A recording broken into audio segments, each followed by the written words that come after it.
दोस्तों जय माता दी। स्वागत है हमारे चैनल पर। आइए सुनते हैं मुंशी प्रेमचंद की कहानी गरीब की हाय का पहला भाग। मुंशी रामसेवक भौहें चढ़ाए हुए घर से निकले और बोले, इससे जीने से अच्छा तो मर जाना अच्छा है।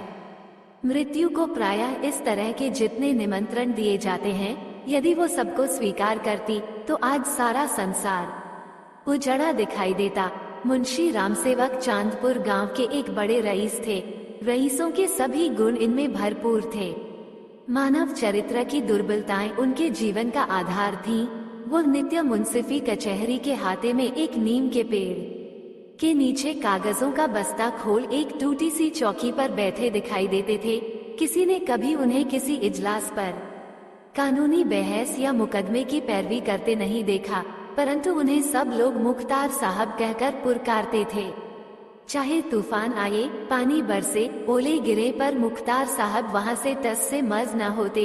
जब वो कचहरी चलते तो देहातियों के झुंड उनके साथ हो लेते। चारों ओर से उन पर विश्वास और आदर की दृष्टि पड़ती। सब में प्रसिद्ध था कि उनकी जीभ पर सरस्वती विराजती हैं। इसे वकालत कहो या मुख्तारी, परंतु ये केवल कुल मर्यादा की प्रतिष्ठा का पालन था। आमदनी अधिक न होती थी। चांदी के सिक्कों की तो चर्चा ही क्या।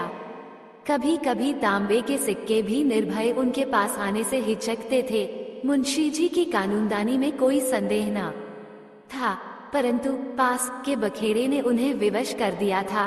खैर जो हो, उनका ये पेशा केवल प्रतिष्ठा पालन के निमित्त था, नहीं तो उनके निर्वाह का मुख्य साधन आसपास की अनाथ पर खाने पीने में सुखी विधवाओं और भोले भाले किंतु धनी वृद्धों की श्रद्धा थी।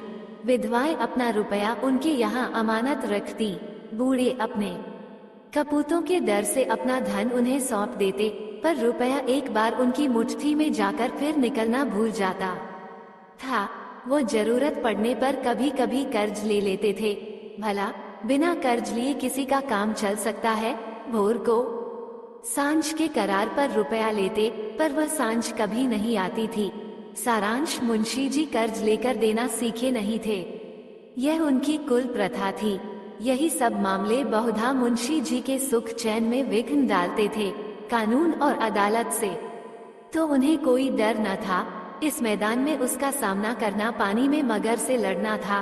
परंतु जब कोई दुष्ट उनसे भिड़ जाता, उनकी ईमानदारी पर संदेह करता और उनके मुंह पर बुरा भला कहने पर उतारू हो जाता, तब मुंशी जी के हृदय पर बड़ी चोट लगती।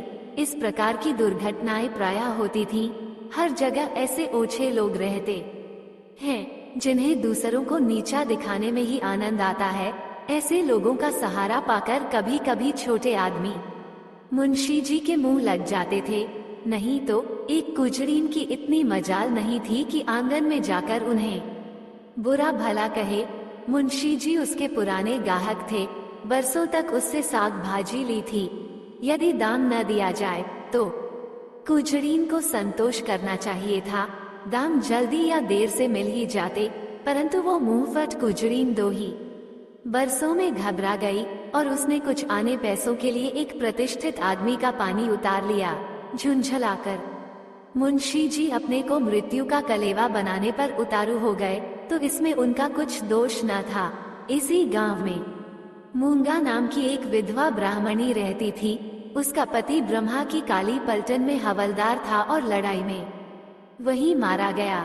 सरकार की ओर से उसके अच्छे कामों के बदले मूंगा को 500 रुपये मिले थे।